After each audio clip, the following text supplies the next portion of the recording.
Imagine starting over, leaving everything you've ever known for a promise of something better. That's where we meet Abraham. He's not a young man, but he's packed up his life, his family, and his future, all based on faith, and with him is his nephew. Lot, they're more than just uncle and nephew. They're partners, survivors, a team.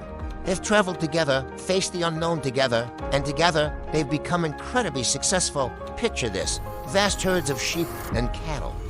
So many that the land they're on can barely support them. Their wealth is literally walking it, breathing all around them. It's a good problem to have, right? But sometimes, even good problems can cause friction. The people who worked for them, their herdsmen, started arguing. It began with small things, a dispute over a well, a squabble over the best grazing spots. But soon, the tension was constant. The family that had been so close was starting to feel the strain one day. Abraham comes to Lot. You can imagine him, his face etched with wisdom and concern. He looks at his nephew and says, "This can't continue. We're family. We can't have this conflict between us." And then he does something remarkable. As the elder, the patriarch, he has every right to take the best for himself. But he doesn't. He leads Lot to a high place, a ridge overlooking the entire landscape. Below them, the land stretches out in two different directions. You choose. Abraham says, "Look round. If you want to go left, I'll go right.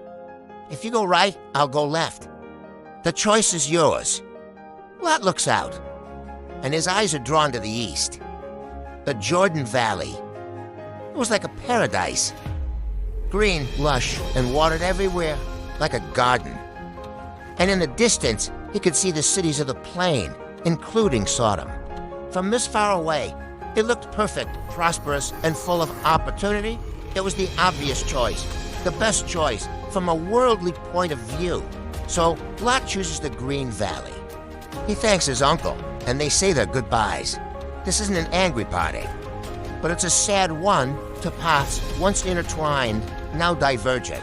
As Lot and his family head down towards the shimmering cities, Abraham watches them go, his heart a mix of love and perhaps a little worry. Now, Abraham is left with the drier, less glamorous land. The hills of Canaan. It might have seemed like he got the short end of the stick. He gave away the best part. But as he stands there, alone, under the vast, open sky, he receives a different kind of assurance. A promise not of land that is seen, but of a future that is unseen. God tells him, "Look around you north, south, east, and west. All this land I will give to you and your offspring forever. I will make your descendants as numerous as the dust of the earth." Abraham chose family over fortune. He chose peace over property. And in that moment of selfless generosity, his own path was secured in a way he couldn't have imagined. Lot's story, as we know, takes a different turn. The beautiful cities he chose were not what they seemed. They were full of trouble, and his decision would lead him down a path of heartache and loss. He chose by sight, and the sight was deceiving.